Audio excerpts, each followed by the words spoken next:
जय श्री राधे।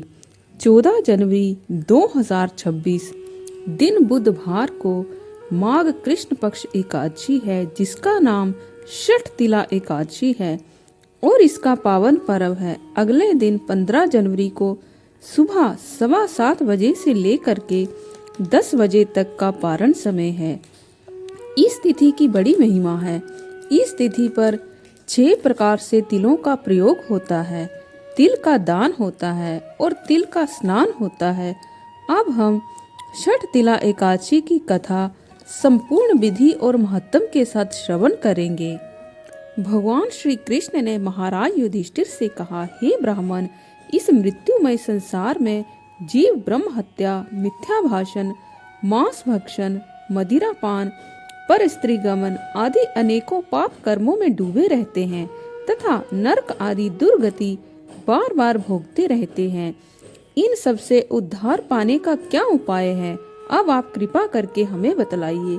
पुलत्स्य जी कहने लगे कि माघ महीने की कृष्ण पक्ष की एकादशी को भाव एवं श्रद्धा से करने पर सद्गति मिल जाती है। इस दिन अर्थात एकादशी के दिन भगवान लक्ष्मी नारायण की पूजा करनी चाहिए तथा व्रत के अंत में ब्राह्मणों को छत्र, पादुका, वस्त्र, गो एवं तिल का दान करना चाहिए। दान दिए गए तिल जमीन पर बो देने पर उन तिलों के पेड़ों में जितने तिल पैदा होंगे उतने ही परिणाम वर्ष स्वर्ग में वास करने का पुण्य लाभ मिलेगा। इस एकादशी की रात्रि को भगवान विष्णु की पूजा करके 108 आहुतियों से हवन करना चाहिए। अंत में पापों के प्रायश्चित के लिए भगवान की स्तुति करते हुए कहें, हे जनार्दन, हे कृपालु श्री कृष्ण, आप पापियों के मुक्ति दाता हैं। हम संसार समुद्र में गोते खा रहे हैं, हम पर दया करके प्रसन्न हो, हमारी पूजा स्वीकार करें। इस एकादशी के दिन भगवान का तिलों द्वारा पूजन, तिलों द्वारा दान, तिलों द्वारा हवन, तिलों द्वारा स्नान, शरीर में तिल धारण, जल में तिल डालकर उस जल से तर्पण, ये 6 प्रकार के कर्म करने पर समस्त पाप नष्ट हो जाते हैं। इसी कारण इसे छठ तिला एकादशी कहते हैं। भगवान श्री कृष्ण बोले, पुराने समय में एक वयोवृद्धा ब्राह्मणी रहती थी। वह बड़ी ही सदाचारी और तपस्विनी थी। ब्रह्मचर्य का पालन करती हुई देवताओं की पूजा करती रहती थी। पवित्र व्रत श्रद्धा एवं निष्ठा से करती थी, जिस कारण उसका शरीर कमजोर हो गया। उसने ब्राह्मणों तथा कुंवारी कन्याओं को वस्त्र दान, भूमि दान तो बहुत किया, किंतु कभी किसी को अन्न का दान नहीं दिया।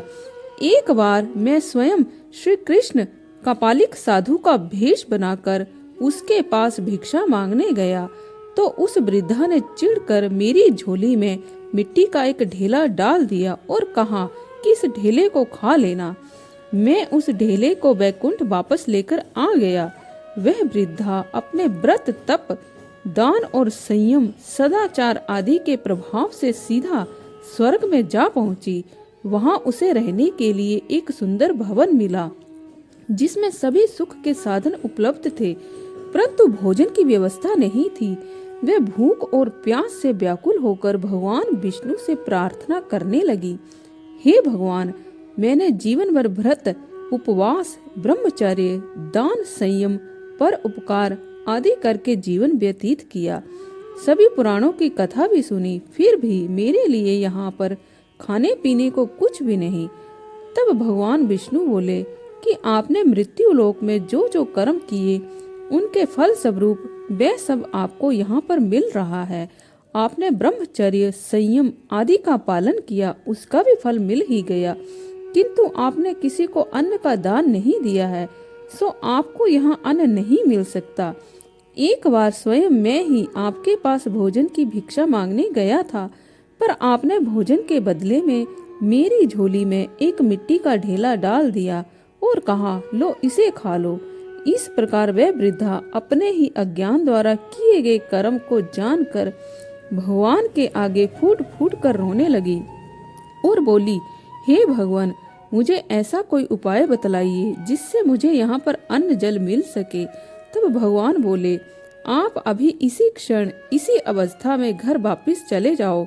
जब देव स्त्रियां आपसे मिलने आएंगी तब दरवाजा बंद ही रखना तथा दरवाजे के अंदर से ही उन देवियों से छठ तिला एकादशी की महिमा पूछना। उनका उत्तर मिलने पर ही दरवाजा खोलना। मेरी बात सुनकर उस बुढ़िया ने वैसे ही किया। जब देव स्त्रियां आईं तो उन्होंने कहा, हे सुंदरी, हम लोग आपके दर्शन करने आए हैं, दरवाजा खोलो। तब वृद्धा ब्राह्मणी ने भीतर से ही कहा कि आप लोग यदि मेरा दर्शन करना चाहती हैं तो मुझे छठ तिला एकादशी की महिमा सुनाइए।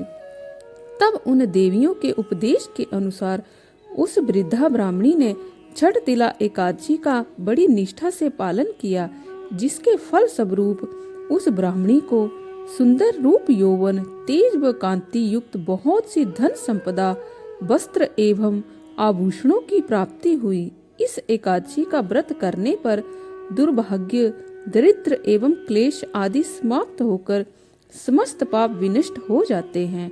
तो आज के लिए बस इतना ही। कल फिर आपसे भेंट होगी। तब तक के लिए जय श्री राधे।